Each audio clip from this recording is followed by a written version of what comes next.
am Sirisha from VVATU ECE2. My topic is about how does reflection help us improve after failure. Reflection helps us learn from mistakes and grow stronger. Understanding failure. Failure is a natural part of learning. It shows where improvement is needed. Reflection helps us accept failure positively.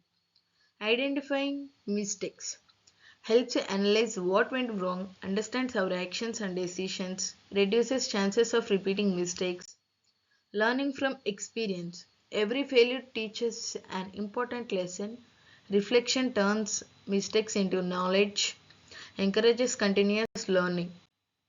Improving skills and strategies. Helps you change ineffective strategies, develops better problem solving skills, increase chances of future success.